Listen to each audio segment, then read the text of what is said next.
먼저 봅니다. 그때에 제자가 더 많아졌는데 헬라파 유대인들이 자기의 과부들이 매일의 구제에 빠짐으로 히브리파 사람을 원망하니 12 사도가 모든 제자를 불러 이르되 우리가 하나님의 말씀을 제쳐놓고 접대를 일삼는 것이 마땅하지 아니하니 형제들아 너희 가운데서 성령과 지혜가 충만하여 칭찬받는 사람 7을 택하라. 우리가 이 일을 그들에게 맡기고 우리는 오로지 기도하는 일과 말씀 사역에 힘쓰리라 하니 온 무리가 이 말을 기뻐하여 믿음과 성령이 충만한 사람 스데반과 또 빌립과 브로고로와 니가노르와 디몬과 바메나와 유대교에 입교했던 안디옥 사람 니골라를 택하여 사도들 앞에 세우니 사도들이 기도하고 그들에게 다 같이 안수하니라. 하나님의 말씀이 점점 왕성하여 예루살렘에 있는 제자의 수가 더 심히 많아지고 허다한 제사장의 무리도 이 도에 복종하니라. 아멘. 사랑합니다. 오늘도 하나님의 은혜의 말씀이 저와 여러분들에게 깨달아질 은혜가 있기를 축복합니다. 말씀이 마음 가운데 새겨져서 이 말씀으로 말미암아 삶의 모든 자리에 하나님 기뻐하심을 받는 우리들이 되시기를, 또 사람들에게도 칭찬받는 우리들이 되시기를 축복합니다. 여러분 혹시 이런 말씀 아십니까? 가지 많은 나무에 바람 잘 날 없다. 여러분 이 말씀 아십니까? 예. 왜 가지 많은 나무에 바람 잘 날이 없을까요? 가지들이 많으면 그만큼 이파리들도 많아요. 이 이파리들이 많다라는 것은 바람의 영향을, 조그만 바람의 영향이라도 계속 받는 것이죠. 그렇기 때문에 계속적으로 흔들릴 수밖에 없다라는 것을 얘기를 해주고 있는 것이에요. 여러분 저와 여러분들의 삶의 모든 자리에서는 바람이 많지 않기를 주님의 이름으로 축복합니다. 오늘 왜 이런 말씀을 드리냐면, 오늘 저와 여러분들이 6절 말씀을 보았을 때 그때의 제자가 더 많아졌다라고 얘기를 하고 있어요. 그때의 제자가 더 많아졌다. 어느 때를 얘기를 하고 있는 것일까요? 사도들이 산헤드린 공회에 끌려가서 재판을 받고 채찍질 받고 노임을 받은 그런 때고, 그 이후에 사도들이 채찍을 받고 정말 예수 그리스도의 그 이름을 나가서 절대로 전하지 말라, 그 많은 그런 이야기를 들었습니다. 그럼에도 불구하고 사도들은 어떻게 했습니까? 다른 데로 가서 숨는 것이 아니라 오히려 그 이름을 위하여 능력받는 것을 기뻐하였다라고 얘기를 하고 있습니다. 사랑하는 여러분, 여러분들은 예수 그리스도의 그 이름으로 말미암아 능력받는 것이 기쁘십니까? 기뻐할 수 있는 저와 여러분들 되시기를 축복합니다. 이 능력이라는 것은 모욕이잖아요. 모욕이나 조롱이나 치욕이나 이런 걸 당하는 것을 능력이라고 하는데, 무엇을 위하여 능력받는 것이라고요? 그 이름은 예수 그리스도의 그 이름을 얘기를 하고 있는 것입니다. 그 이름으로 말미암아 능력받는 일에 합당한 자로 여기심을 기뻐하는 저와 여러분들 되시기를 축복합니다. 뿐만 아니라 그들이 또 무엇을 했죠? 그들이 날마다 성전에 있든지 집에 있든지 라고 얘기를 하는 것은, 한번 성전에서 그렇게 끌려왔으면 다시 성전에 가서 선포하기가 쉽지 않습니다. 그러나 그럼에도 불구하고 사도들은 다시금 성전에 가서, 어디죠? 솔로몬 행각에 가서 하나님의 말씀을 선포하였다라고 얘기를 하고 있는 것입니다. 왜 그렇게 했을까요? 하나님께서 주신 명령 때문인 것입니다. 마지막 예수님께서 십자가 달려 돌아가시고 부활하시고 40일 동안 사람들에게 보이시고 제자들이 보는 앞에서 승천하십니다. 그때 마지막 때 하나님께서 제자들에게 무엇을 명령하셨죠? 우리가 지상 대명령이라고도 하죠. 너희는 가서 그렇죠, 모든 족속으로 제자를 삼아 내가 너희에게 분부한 모든 것을 가르치고 지키게 하라. 하나님의 말씀을 선포하는 것이 지금 이들에게 주신 명령이란 말이에요. 그것을 그대로 순종하여서 행하는 모습을 보게 됩니다. 성전에 있든지 집에 있든지, 이 사도들이 어디에 있든지 계속적으로 예수는 그리스도다 라는 것을 가르치기를 쉬지 아니하였다. 그리고 전도하기를 쉬지 아니하였다 라고 얘기를 하고 있는 것입니다. 사랑하는 여러분, 저와 여러분들의 삶의 모든 자리에서도 성전에 있든지 나의 삶의 자리에 있든지 예수가 그리스도입니다. 그리스도가 무엇이라고요? 예수는 구원자, 우리들의 구원자이십니다 라는 것을 항상 전할 수 있는 저와 여러분들 되시기를 축복합니다. 그리하여서 많은 영혼들을 주님께로 돌아오게 하는, 하나님 앞에 기뻐하심을 받는 우리 모두가 되시길 바랍니다. 이러한 때를 지금 6장에서는 그때라고 얘기를 하고 있습니다. 그렇다면 지금 42절과 5장 5장 42절과 6장 1절 사이에 약간의 시간적인 간격이 있다라는 것을 우리도 하여금 알게 됩니다. 한 1, 2년 정도 흐르지 않았을까라는 생각들을 한다고 합니다. 그동안에 제자가 더 많아졌다라고 얘기를 하고 있어요. 여기서 얘기하는 이 제자, 여러분이 제자라는 단어를 어디에서 많이 보셨습니까? 복음서에서 제자라는 단어를 많이 보셨죠. 이 제자라는 단어는 누구에게 사용되어졌던 단어이죠? 12사도들에게 사용되어졌던 단어인데요. 여기서 말하는 이 제자라고 얘기를 하는 것은요, 2절 말씀에 보니까 12사도와 모든 제자를 따로따로 이렇게 얘기한 걸 보면은, 여기서 얘기하는 이 제자는요, 사도들의 복음을 듣고 그리스도를 믿는 자들의 모임, 믿는 자들을 얘기를 하는 것입니다. 오늘날 저와 여러분들을 얘기하는 것이죠. 12사도와는 구별된 그런 제자들을 얘기를 하고 있어요. 사람들이 많아졌다라는 것을 얘기를 해주고 있는 것입니다. 많아졌는데 헬라파 유대인들이 자기의 과부들이 매일의 구제에 빠짐으로 히브리파 사람을 원망하니 라고 되어 있어요. 사람들이 많아지니까 지금 어떤 일이 일어났어요? 교회 안에 문제가 일어났다라고 얘기를 하고 있는 것입니다. 가지 많은 나무에 바람 잘 날 없다듯이 사람들이 많이 모이면 그곳에는 문제가 일어날 수도 있다라는 것을 얘기를 해주고 있는 것입니다. 따라서 사랑하는 여러분, 사람들이 많은 곳에서 저와 여러분들은 문제를 일으키는 자가 아니라 문제를 봉합하는 자들 되시기를 주님의 이름으로 축복합니다. 분란을 일으키는 자가 아니라 화목을 이룰 수 있는 우리 모두가 되시기를 주님의 이름으로 축복합니다. 사람들이 많아지는데 그때 보니까 헬라파 유대인들이 있었고 히브리파 사람들이 있었다라는 것을 보게 됩니다. 여러분, 헬라파 유대인들은 누구를 얘기를 하고 있습니까? 구약시대부터 이제 포로로 바벨론에 끌려갔던 디아스포라 유대인들이 다시금 이스라엘에 와서 그리스도를 믿는 자들을 얘기를 하고 있는 것입니다. 그들이 다시 예루살렘에 와서 정착하여서 그리스도를 믿는 자들을 헬라파라고 얘기를 하고 있어요. 그리고 히브리파 사람들은 그곳에서 나오고 자란 사람들을 얘기를 하고 있는데, 사실 이 헬라파 유대인들, 히브리파 유대인들을 구분하기는요, 서로의 언어가 달랐다라는 것이에요. 헬라파 유대인들은 헬라어를 사용하였다면은 이 히브리파 유대인들은 아람어를 사용했던 것이죠. 그렇기 때문에 서로 언어가 다르기 때문에 서로에 대해서 잘 모르는 경우도 있을 것이고, 서로에 대해서 언어가 다르기 때문에 또 이렇게 오해하는 부분도 있지 않았을까라는 생각이 듭니다. 어찌됐든 헬라파 유대인들과 히브리파 사람들의 문제가 나타나는데, 헬라파 사람들이 자기의 과부들이 매일의 구제에 빠졌다라고 얘기를 하고 있는 것입니다. 이때 당시에는요, 초대교회에서는요, 이 구제하는 일을 굉장히 열심히 하였습니다. 왜죠? 구약시대에서도 고아와 과부를 긍휼히 여기고 그들을 섬겨라라고 얘기를 하고 있죠. 도와주라라고 얘기를 하고 있습니다. 그 구제하는 것이 구약시대부터 그들에게 내려온 명령이었어요.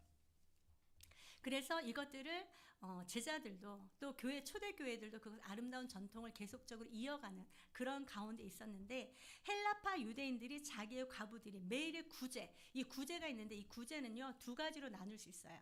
일주일에 한 번 금요일에 하는 구제가 있고, 매일 필요를 따라서 구제하는 두 가지 방법이 있는데, 오늘 여기서 말씀하시는 것은 매일의 구제에 빠진 헬라파 유대인들이 있었다라고 얘기를 하고 있는 것입니다.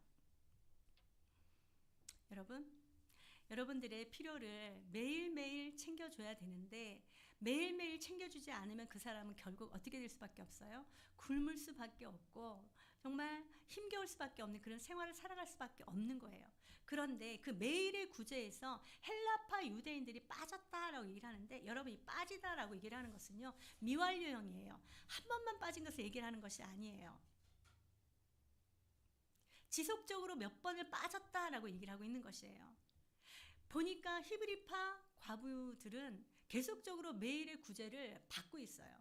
매일의 필요를 충족받고 있어요. 그런데 헬라파 유대인들은 지금 그렇게 하지 못하고 있는 것을 보게 됩니다.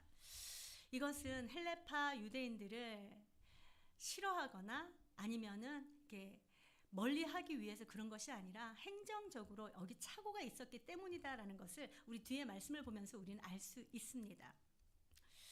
지금까지는 우리가 사도행전 5장까지 말씀을 보다 보면요, 그동안은 사도들이 사역한 것을 우리는 볼 수 있어요. 사도들이 자기들이 나가서 손으로 많은 표적과 기사를 나타내고 그들의 하나님께서 주신 그 사역들을 한 것을 보았는데, 이제 6절부터는요 교회 안에 직분을 나누고 그 모든 행정적인 부분들에 대해서 서로 일거리를 나누어서, 직분을 나누어서 감당하는 그런 모습이 나오는데요. 오늘 이 헬라파 유대인들이 자기들의 구제에 빠졌다라고 얘기를 하는 것은 행정적인 착오가 있었기 때문에 지속적으로 받지 못하였다라는 것이죠. 그러므로 말미암아 그들이 무엇을 하였다라고 얘기를 하고 있습니까? 히브리파 사람을 원망하였다라고 얘기를 하고 있는 것입니다. 여러분, 여기에 대한 구제라는 이 단어는요 디아코니아라는 이런 단어인데요, 음식을 만들어서 나눠주며 그들에게 음료와 또 음식물을 이렇게 가져다 주고 하는 그런 봉사를 얘기를 하고 있는 것입니다. 근데 이 단어가 어떤 단어라고요? 디아코니아, 직분이라는 단어를 썼다라고 얘기를 하고 있는 것입니다. 이 직분에서 계속적으로 제외되고 있으니까 헬라파 유대인들은 히브리파 사람들을 원망할 수밖에 없었어요. 이 이야기를 들으니까 지금 히브리파 사람들이 지금 구제를 하고 있었다라는 것을 알 수 있는 것이죠. 그런데 여기서 이 원망이라는 단어, 언제 사용된 단어이냐면요, 하나님께서 이스라엘 백성들을 출애굽시키고 광야 생활을 할 때 하나님께서 그들에게 만나와 메추라기를 주면서까지 또 구름 기둥과 또 불기둥을 주시면서까지 그들을 이끌어 내십니다. 물이 없을 때 물을 달라 하면 반석에서 물을 주면서까지 그들을 살뜰하게 살피시고 인도하는데, 그들의 입술에는 무엇이 있었어요? 원망이 있었습니다. 원망. 그러므로 말미암아 그들은 결국은 어떻게 되었어요? 결국은 광야에서 다 죽고 말았습니다. 그 고린도전서 10장 10절 말씀에 보니까 그들이 원망하다가 멸망을 당하였거니와 이것을 너희에게 쓴 것은 그것을 반면교사 삼아서 너희들은 원망하지 말라라는 의미로 썼다라고 얘기를 하고 있는 것입니다. 사랑하는 여러분, 이 원망이라는 것은요 자기들만 죽는 것이 아니라, 자기들만 위험에 빠지는 것이 아니라 지금 교회 안에 원망이 쌓였다라고 얘기를 하는 것은 지금 어느 때라도 교회가 무너질 수 있다라는 것을 암시하고 있는 것입니다. 무엇 때문이라고요? 성도들의 원망 때문이다라고 얘기를 하고 있는 것입니다. 사랑하는 여러분, 저와 여러분들의 마음 가운데 원망과 불평이 없기를 주님의 이름으로 축복합니다. 혹여라도 원망할 일들이 생기거나 불평할 일들이 생기면 어서 속히 대화로서 그 모든 일들을 잘 해결할 수 있는 저와 여러분들 되시기를 주님의 이름으로 축복합니다. 이 원망이 일어났기 때문에, 이 원망 때문에 12사도가 모든 제자를 부릅니다. 2절 말씀 한번 읽어보도록 할게요. 시작. 12세다가 모든 제자를 불러 이르되 우리가 하나님의 말씀을 제쳐놓고 접대를 임삼는 것이 마땅하지 아니하니. 아멘. 12사도가 모든 제자를 불렀다라고 얘기를 하는 것은요, 모든 그리스도인들, 교회 공동체 사람들을 모두 다 불렀다라고 얘기를 하고 있는 것입니다. 여기서 보듯이 12사도와 제자가 지금 구분되어지는 것을 보게 되는 것이죠. 그가 불러서 이렇게 얘기를 합니다. 우리가 하나님의 말씀을 제쳐놓고 접대를 일삼는 것이 마땅하지 아니하다라고 얘기를 하고 있어요. 지금 헬라파 유대인들이 자기의 가부들이 매일의 구제에 빠졌다라는 것, 이것을 지금 누가 행하고 있었다라는 것을 알 수 있죠. 12사도들이 지금 행하고 있었다라고 하는 것이죠. 그런데 이 접대를 일삼는 것이 마땅하지 않다라고 얘기를 하고 있는 것입니다. 그러므로 말미암아 접대를 계속적으로 함으로 말미암아 지금 제자들이 꼭 해야 할 무엇이 빠졌다라는 것을 얘기를 해주고 있습니까? 하나님의 말씀을 제쳐놓았다, 소홀히 하였다라고 얘기를 하고 있는 것이에요. 사랑하는 여러분, 12사도는요 지금 성령이 충만한 자들입니다. 지혜가 충만한 자들입니다. 어느 누구보다도 성령의 힘을 힘입어서 하나님의 말씀을 전하기 힘쓰고 애쓰던 자였습니다. 뿐만 아니라 성도들을 사랑하는 자들이었습니다. 그러나 그럼에도 불구하고 이 12사도가 이 모든 것들을, 사람이 많아졌다 그랬잖아요. 제자가 많아짐으로 말미암아 그 모든 일들을 다 감당할 수가 없었다라고 얘기를 하고 있는 것이죠. 따라서 이 일로 말미암아 이제 직분자를 세우는 그런 얘기가 이제 나옵니다. 사랑하는 여러분, 이 사도행전은요 제가 교회론이다라고 말씀을 드렸습니다. 교회 안에서 혼자서 다 하는 것이 아니라 서로가 은사대로 맡은 바 그 직분대로 행해야 된다라는 것을 보여주고 있는 것이죠. 오늘 말씀을 보니까 접대하는 자가 있어야 될 뿐만 아니라 말씀을 전하는 자가 있어야 된다라는 것을 보게 되는 것입니다. 그런데 오늘 이 말씀을 보니까 모든 일을 12사도가 전부 다 행함으로 말미암아 문제가 생겼다는 것이죠. 그로 말미암아 원망의 일이 일어났다라고 얘기를 하고 있는 것입니다. 여기서 얘기하는 이 접대라는 것은요, 식사의 시중을 들고 음식과 음료들을 나누는 그런 일들을 하는 거예요. 그 모든 것을 누가 하였다고요? 12사도가 했다라고 얘기를 하고 있는 것입니다. 한번 생각해 보십시오, 여러분. 지금 12사도가 그 많은 사람들, 우리가 알잖아요. 첫 번째 설교했을 때 3,000명이 돌아왔습니다. 두 번째 설교했을 때 5,000명이 돌아왔습니다. 그리고 세 번째, 사도들이 그 이름을 나가서 성전에 있든지 집에 있든지 계속적으로 전함으로 말미암아 많은 사람들이 주께로 돌아왔다라고 얘기를 하고 있는 것이에요. 신학자들은 보통 한 2만 명에서 5만 명 사이가 오지 않았나 이렇게 추정을 합니다. 그 많은 사람들을 12명이서 모두 다 감당하려고 하니 얼마나 힘들었겠습니까? 여러분들이 만약에 사도라면 어떻습니까? 한 명도 빠지지 않고 공정하게 모든 사람들에게 다 돌아갈 수 있도록 일을 할 수 있겠습니까? 그렇게 하지 못하였다는 것이죠. 자기는 열심히 합니다. 엄청나게 열심히 합니다. 여기서 이게 접대를 일삼았다라고 얘기를 하는 것은요, 정말 한시도 쉬지 못하게 막 분주하게 움직이는 그런 모습을 보여주고 있는 것입니다. 이 12사도가 계속적으로 이 많은 사람들을 섬기기 위해서 분주하게 그렇게 움직였지만, 그러나 그럼에도 불구하고 구멍이 난 거예요. 구멍이 나니 결국은 어떻게 됐어요? 교회 안에 원망이 일어날 수밖에 없다라고 얘기를 하는 것이죠.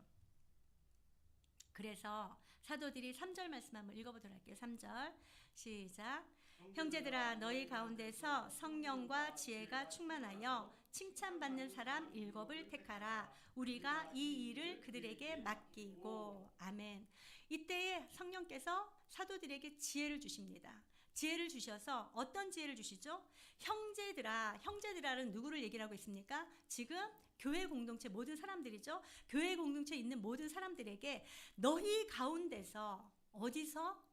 너희 가운데서, 우리 교회 공동체 안에서 일할 사람을 택하라라고 얘기를 하고 있는 것입니다. 사랑하는 여러분, 저와 여러분들의 교회인 우리 행복한 동행교회에서 저와 여러분들이 하나님의 일꾼으로 온전히 사용되어지고 있는 것을 감사하는 우리 모두가 되시기를 주님의 이름 축복합니다. 그들 가운데서, 너희 가운데서, 우리 가운데서 일꾼들을 택하라라고 얘기를 하고 있어요. 근데 일꾼들을 어떻게 택하라고, 어떤 자들을 택하라고요? 성령과 지혜가 충만한 자. 첫 번째는요, 성령에 충만한 자, 지혜가 충만한 자라고 얘기를 하는데, 여러분, 성령이 충만한 자는 지혜로 충만하게 된 것을 믿으십니까? 성령이 충만함으로 말미암아 지혜가 충만한 저와 여러분들 되시기를 주님의 이름 축복합니다.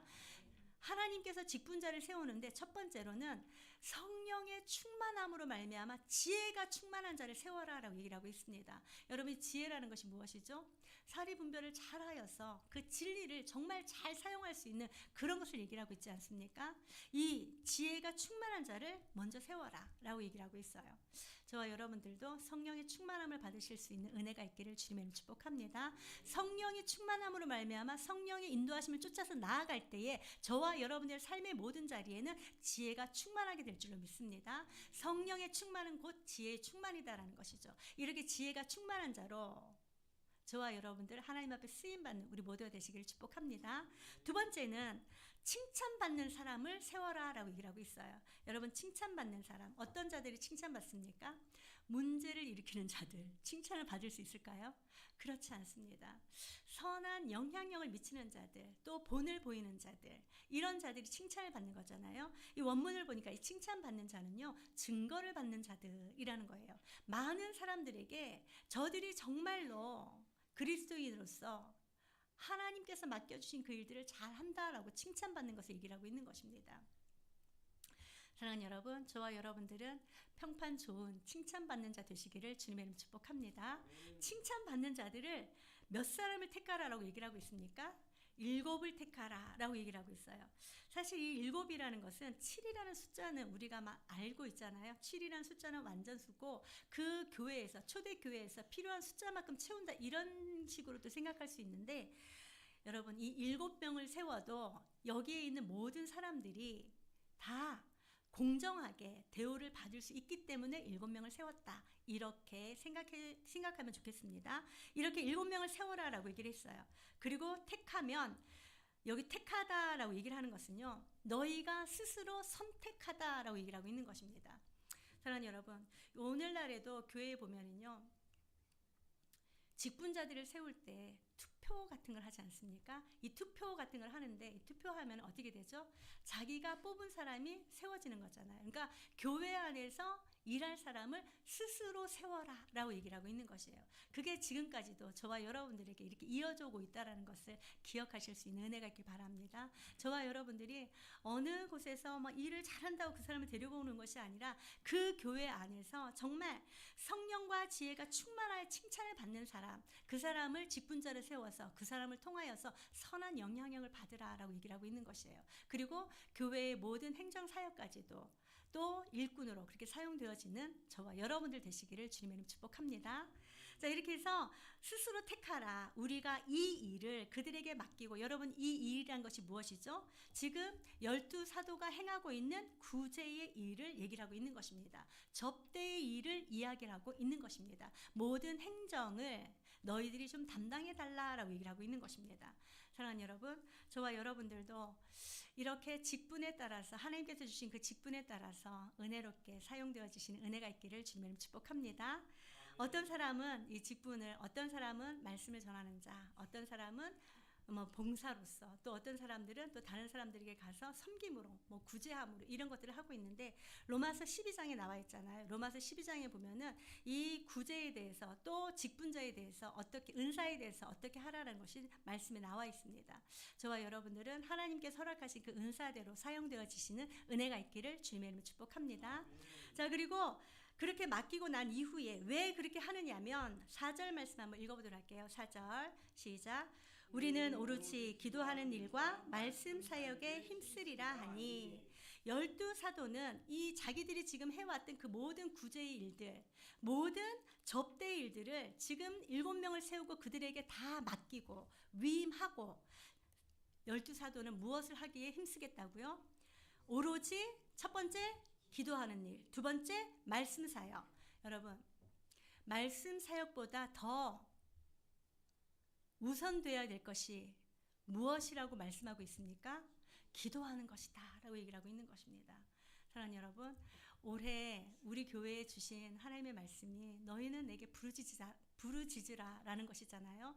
부르짖을 때에 하나님의 크고 은밀한 일, 저와 여러분들에게 나타내 보여주신다라고 말씀하셨습니다. 하나님의 그 일들을 하기 위해서 가장 우선시 되어야 될 것이 바로 기도다라는 것을 지금 얘기를 해주고 있는 것입니다. 사도들은요, 예수님께서 승천하시고 난 이후부터 계속적으로 마가 다락방에 모여서 기도하였습니다. 기도하였을 때 승천하시고 난 이후 열흘 만에 오순절 성령 강림이 일어났어요. 그리고 나서 그 이후에 계속적으로 초대교회는 부흥하고 성장하는 것을 보게 된 것이죠. 그렇게 기도하던 일에 힘쓰고 애썼던 그런 사도들이 구제하고 접대하는 일에 힘쓰고 애쓰니 결국은 기도하는 일에도 소홀하게 되고 말씀 사역하는 일에도 소홀하게 되었다라는 것이죠. 그러므로 말미암아 지금까지 해오던 이 모든 행정적인 일들은 새롭게 선출된 그 7 집사들에게 위임하고 자기들은 이제 더욱 기도하는 일에 힘쓰겠다라고 얘기를 하고 있는 것입니다. 그리고 두 번째는 말씀 사역에 힘쓰겠다라고 얘기를 하고 있는 것입니다. 여러분, 여기 힘쓰리라라는 이 단어가요, 원어로 보면은요, 디아코니아라는 이 단어입니다. 디아코니아. 그리고 아까 제가 말씀드렸던 구제, 접대, 이 단어도 마찬가지로 디아코니아, 처음에 말씀드렸죠. 똑같은 단어예요. 구제하는 일도 디아코니아, 말씀 사역하고 기도 사역하는 것도 디아코니아. 여러분, 교회 내에서 하나님께서 주신 직분대로 우리가 사용되어지는 것이지 어느 직분이 더 위에 있다, 이것이 아니다라는 것입니다. 사랑하는 여러분, 저와 여러분들은 하나님을 나의 아버지로 모시고 살아가는 그리스도인으로서 저와 여러분들에게 맡겨주신 그 모든 직분들 기뻐함으로 감당할 수 있는 은혜가 있기를 주님의 이름으로 축복합니다. 사람들은 그런 얘기 많이 하더라고요. 교회에서 말씀 사역하는 것이 가장 우선이지. 또는 마리아처럼 열심히 일을 해야지만 뭔가가 돌아가지. 이렇게 얘기를 합니다. 그러나 하나님께서는 오늘 저와 여러분들에게 무엇을 말씀하시냐면 어떤 일을 하든지 하나님 나라의 역사를 위해서 너희가 사용되어지고 있다라는 것을 말씀해주고 있는 것입니다. 따라서 저와 여러분들에게 맡겨주신 그 모든 직분들 또 모든 은사들 기쁨으로 또 섬기며 또 사역하는 저와 여러분들 되시기를 주님의 이름으로 축복합니다. 그러므로 말미암아 5절 말씀 한번 읽어보도록 할게요. 시작. 온 무리가 이 말을 기뻐하여 믿음과 성령이 충만한 사람 스데반과 또 빌립과 브로고로와 니가노르와 디몬과 바베나와 유대교에 입교했던 안디옥 사람 니골라를 택하여. 아멘. 자, 사도들의 이 말을 들은 온 무리가 이 말을 기뻐하였다라고 얘기를 하고 있는 것입니다. 여러분, 교회 안에서 일어나는 모든 일들은요, 누군가의 독재로 이루어져 가는 것이 아니다라는 것을 보여주고 있는 것입니다. 독재로서 행하는 것이 아니라 서로 하나님의 그 집을, 하나님의 몸을 이루기 위해서 서로가 힘쓰고 애써야 된다라고 얘기를 하고 있는 것이죠. 사랑하는 여러분, 저에게 하는 일들, 제가 하는 일들, 또 다른 사람이 하는 일들, 이 모든 것들이 하나님께서 기뻐 받으시는 일이고 하나님의 사역이구나라는 그런 생각을 할 수 있는 우리 모두가 되시기를 바랍니다. 서로 기뻐하여서 또 자기들을 위해서 또 위에서 일할 사람들 7을 택하여요. 근데 그 중에 믿음과 성령이 충만한 사람 스데반이 가장 먼저 나옵니다. 여러분 아시죠? 성경에서 가장 먼저 나오는 그것이 가장 중요하다라는 것. 오늘 7명을 택하였는데 그 7명 중에서 누가 가장 중요하다고요? 스데반을 얘기를 하고 있는 것입니다. 이 스데반은요, 면류관이라는 그런 뜻을 가지고 있습니다. 이 스데반은 어떻다고요? 믿음과 성령이 충만한 사람이라고 되어 있습니다. 물론 뒤에 나오는 빌립, 브로고로 7명 모두 다 이렇게 믿음과 성령이 충만한 사람일 수 있습니다. 그러나 여기서 얘기하는 이 믿음과 성령이 충만한 사람은 스데반 하나를 가리키고 있습니다.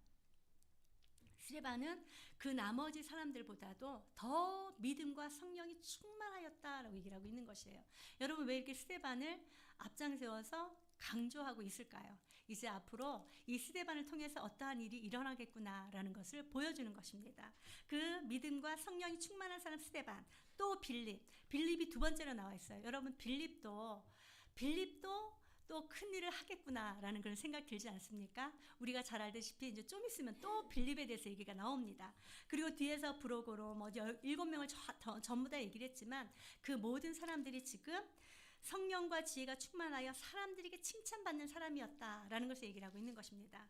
그럼 또 제가 이렇게 얘기를 하면은 나는 스데반처럼 그런 사람이 아니야. 난 빌립처럼 그런 사람이 아니야. 또 이렇게 생각할 수 있어요. 그러나 여러분, 아까도 말씀드렸듯이 하나님께서 저와 여러분들의 은사를 허락하시고 또 하나님께서 저와 여러분들에게 직분을 허락하시고 하나님께서 저와 여러분들에게 하게 하신 그 모든 일들 하나님께서 기뻐하는 일인 것을 믿으시는 은혜가 있기를 주님의 축복합니다. 보이지 아니하는 곳에서 그렇게 열심으로 봉사하는 그 봉사를 하나님께서 기뻐하실 줄로 믿습니다. 정말 우리 교회는 정말 열심으로 정말 최선을 다하여서 봉사하고 힘쓰고 애쓰는 사람들이 모두 다 그런 줄로 믿습니다. 제가 보기에는 정말로 귀하구나. 하나님께서 얼마나 더 귀하게 여기실까. 하나님의 상급이 아주 클 것이다 라는 생각이 듭니다. 저와 여러분들이 맡은 바 그 모든 직임들을 충성됨으로 잘 감당하여 우리 주님 앞에 영광 돌려드리며 그 영광을 받아 누릴 수 있는 우리 모두가 되시기를 주님의 이름 축복합니다. 이렇게 7명을 택하고 나서 그들이 또 한 일이 무엇일까요? 6절 말씀 한번 읽어보도록 할게요. 시작. 사도들 앞에 세우니 사도들이 기도하고 그들에게 안수하니라. 아멘. 예루살렘 교회가 7사람을 택합니다. 택하고 난 이후에 그들을 데리고 누구 앞으로 옵니까? 사도들 앞으로 왔다라고 얘기를 하고 있는 것입니다. 그래서 사도들 앞에 딱 세워놨어요. 7명을 다 세우고 나니까 사도들이 어떻게 했어요? 기도하고 그들에게 무엇을 하였다고요? 안수하였다. 여러분이 안수라는 것이 무슨 뜻일까요? 안수. 손을 들어서 머리에 놓고 기도한 그것을 안수라고 하잖아요. 사도들이 그들에게 기도하고 안수하였다라고 얘기를 하는 것은 사도들의 그 모든 권위를 그들에게 위임하였다라는 그런 뜻이 됩니다.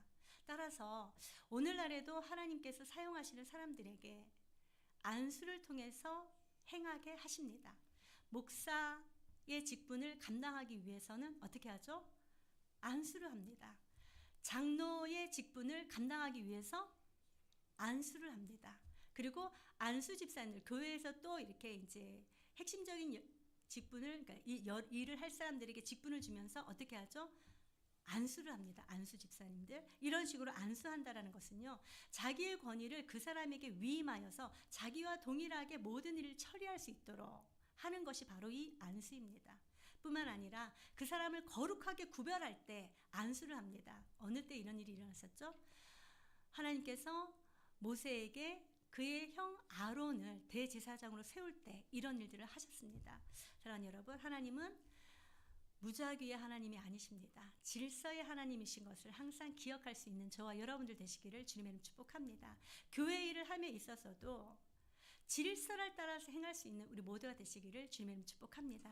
하나님께서는 이렇게 질서를 따라서 사람들에게 안수하여 세우고 그들로 하여금 맡겨진 그 모든 일들을 감당하게 하셨다라는 것을 보게 되는 것이죠.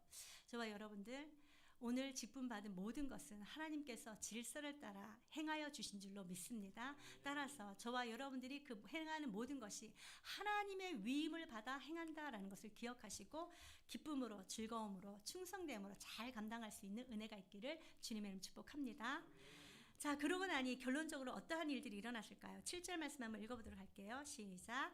하나님의 말씀이 점점 왕성하여 예루살렘에 있는 제자의 수가 더 심히 많아지고 허다한 제사장의 무리도 이 도에 복종하니라.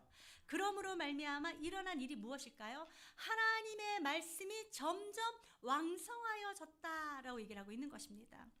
여러분이 점점 왕성하다라고 얘기를 하는 것은요, 미완료형이에요. 한 번만 이렇게 일어난 것이 아니라 계속적으로 지금 이렇게 왕성하여져 가고 있다는 것이죠. 이 왕성하다라는 것은 생명을 얘기를 하고 있는 것입니다.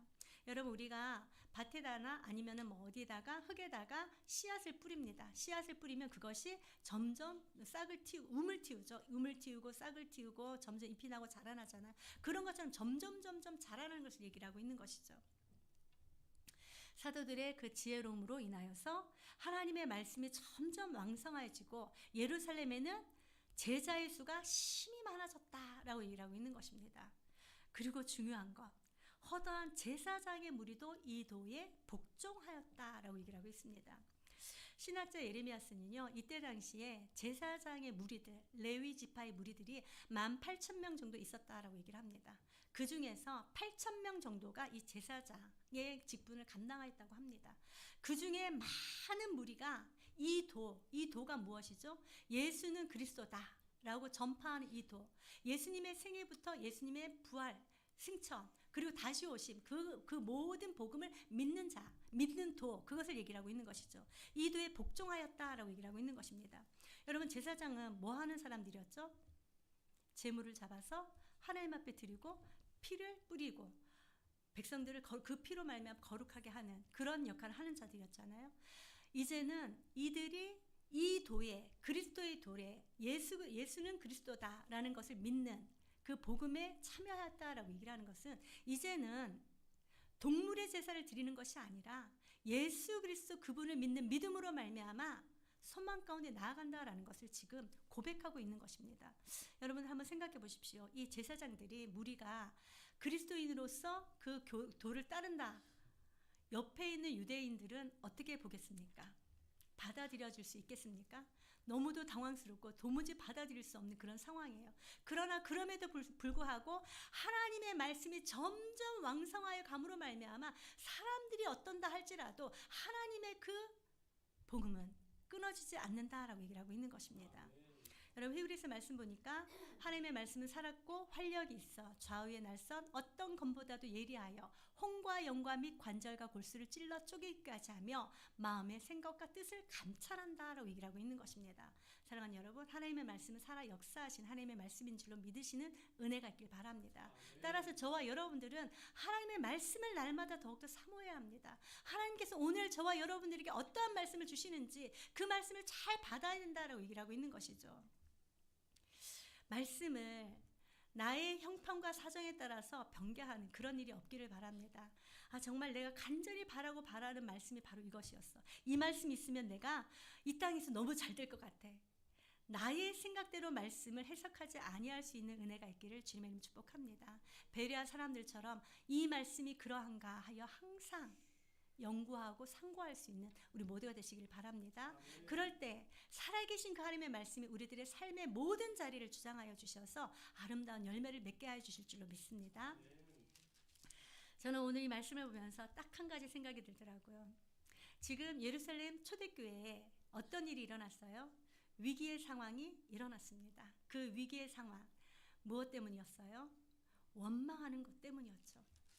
이 위기의 상황을 하나님께서 주신 그 지혜로 말미암아 오히려 하나님의 복음을 전하고 하나님의 나라를 세우는 일에 사용한 위기가 곧 기회가 되었다라는 것을 보게 되는 것이죠. 사랑하는 여러분, 여러분들에게 혹시라도 위기가 다가올 때가 있습니까? 그렇다면 그 위기를 통하여서 하나님께서 어떤 일을 행하실까 생각해 볼 수 있는 은혜가 있길 바랍니다. 사람들은 그런 얘기 많이 하잖아요. 축복은 무엇을 통하여서 온다고요? 고난은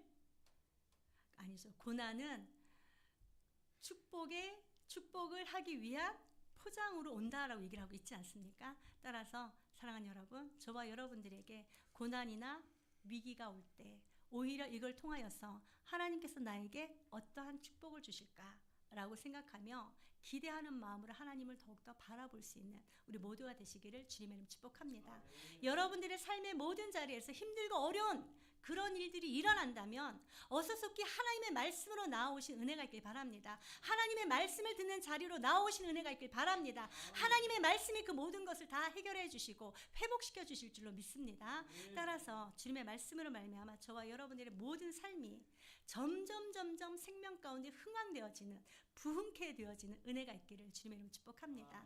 문제가 있으면 그 모든 문제가 해결함을 받고 또 질병이 있으면 질병에서 낫는 은혜가 있게 하시고 또 관계가 틀어져 있으면 관계가 회복되어지는 은혜가 있게 하시고 또 묶인 것이 있으면 자유케 되어지는 그런 은혜가 있기를 주님의 이름으로 축복합니다. 저와 여러분들 날마다 주님의 말씀 마음 가운데 깊이 새기시고 위기가 기회다라는 것을 기억하시며 하나님을 더욱더 의지하시고 붙들고 나오시는 우리들의 삶이 되시기를 주님의 이름으로 축복합니다. 기도하도록 하겠습니다. 주신 하나님 참으로 감사합니다. 오늘 신년 말씀 또 첫 번째 주일에 우리들에게 주신 말씀이 위기가 오히려 기회